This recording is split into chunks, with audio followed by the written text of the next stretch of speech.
Salut la team, salut monsieur tous. Aujourd'hui, j'aimerais que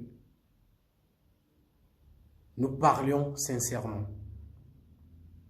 J'aimerais que chacun prenne son tabouret et m'écoute attentivement. J'aimerais que chacun prenne du recul et regarde de loin ce qui se passe à la Fédération camerounaise de football. Que tu sois intellectuel ou pas, j'aimerais que tu prennes ton temps de m'écouter. Je ne serai pas pour longtemps. Les gars, ce que nous vivons actuellement est plus que la distraction. Ce que nous vivons actuellement doit nous interpeller les uns et les autres. Ce n'est pas un problème de Samuel Eto'o, ce n'est pas un problème de je ne sais quoi, des partis politiques ou il a supporté ou il n'a pas supporté. Ça doit nous interpeller tous. Samuel Eto'o, déjà, c'est quelqu'un qu'on ne présente pas. C'est une légende. Il y a preuve de contraire, nul au Cameroun ou dans la sous-région, dans le palmarès de Samuel Eto'o, dans le parcours de Samuel Eto'o. Ne voyez de la manière dont ce dernier est traité dans son pays. Voyons tous de quelle manière ce gars est traîné dans la boue dans son pays. Et des jeunes comme nous, sur les réseaux, d'autres acclament, d'autres rient, d'autres trouvent ça de normal. Dans la place de notre cerveau, là, il y a quoi dedans? C'est la boue. Comment des jeunes comme nous trouveront que ce que Samuel Eto'o vit actuellement à la Fédération camerounaise, avec le gouvernement camerounais, qu'il mérite cela?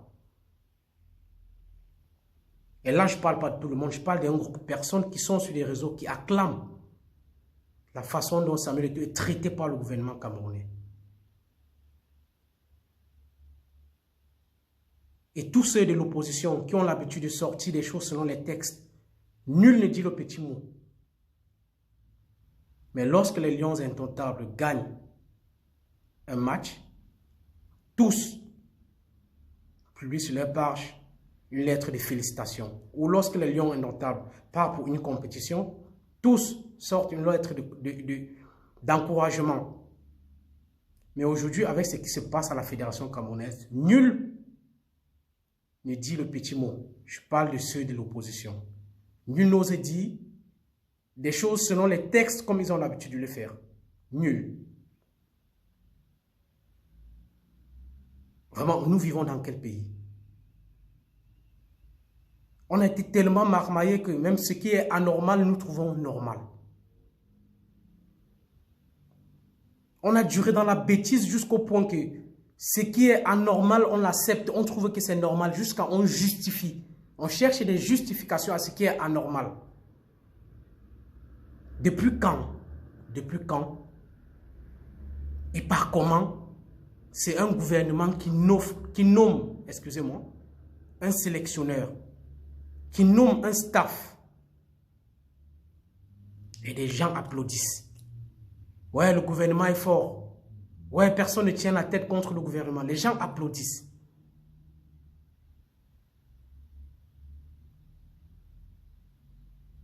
Vraiment, on mérite, chaque peuple mérite vraiment son dirigeant. On a l'habitude d'entendre ça, mais lorsque tu vois ce que nous vivons au Cameroun là, avec la mentalité des autres, avec nos mentalités, on réalise vraiment que chaque peuple mérite son dirigeant. Samuel Eto'o est en train de se battre pour donner au football camerounais toute sa grandeur. Et de côté des jeunes Camerounais, des jeunes de sa génération, de ma génération, cherchent à le tirer vers le bas. Avec la complicité du gouvernement, on cherche à tirer ce dernier vers le bas. Et les gens applaudissent. Oh, on va voir qui va gagner. Nous sommes tous égarés, sans exception. Tous perdus. Et avec ces mentalités, on veut le changement. Le changement ne viendra pas. Au 21e siècle, un blanc quitte chez lui, vient imposer ses règles au Cameroun. Avec la complicité du gouvernement Et des Camerounais et des citoyens applaudissent. Des citoyens trouvent ça normal. Des citoyens trouvent ça normal. Samuel Eto'o est devenu seul. Il est même perdu. Je ne sais même pas comment ce mec-là arrive même à dormir. Je ne sais même pas s'il arrive à dormir. Quand il voit que le gouvernement impose un blanc, comme dans la tête des Africains, le blanc est toujours, de certains Africains, excusez-moi, le blanc est mieux placé que le noir. Et des noirs applaudissent. Des noirs applaudissent. Quelqu'un vient foudre le trouble chez nous. Et des noirs applaudissent. Les noirs trouvent ça normal.